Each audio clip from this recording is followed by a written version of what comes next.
I was bullied quite badly throughout my years at school, and naturally that took a knock on my self-confidence and the way I viewed myself.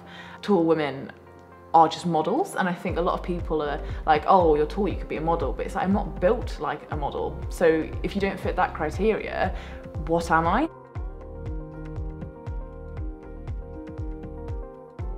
Hi, I'm Erica.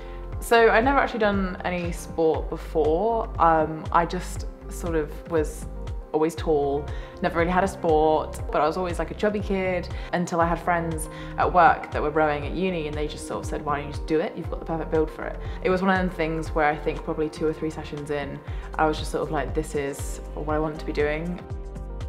Growing up, I didn't have the greatest time with my body image, and I think it's something that's impacted me more than I realised. I was always taller than all of the boys at school, carried a little bit of extra weight, and it's something that I've just been picked on since sort of primary school. Now coming into sport, I've found more securities rather than insecurities in myself. I'm no longer just this weird person that sticks out.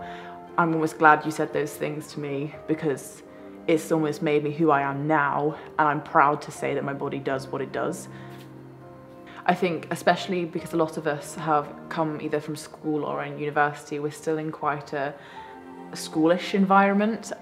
It's structured and you're with people that are doing the same thing, but equally coaches aren't like teachers, and you've got this like working relationship with them, but you can also have a laugh with them, like you respect them, they respect you.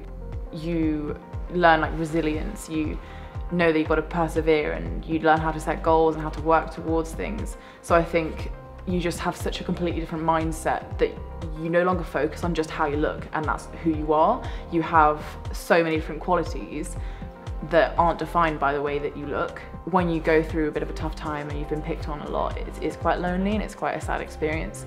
And sometimes you almost think when it's at its worst that it's never going to get better and you're never going to meet people, but then you suddenly are part of this entire new community that's just completely changed my life and the way I view things. Like, people say like my rowing family quite a lot. I think it very much works on if you try, if you're enjoying it, and you try when it matters, then you're going to be welcome. So it really doesn't matter how tall you are, how you view yourself, what you've come from. If you can just turn up and give it your best crack, you're going to be welcome anywhere.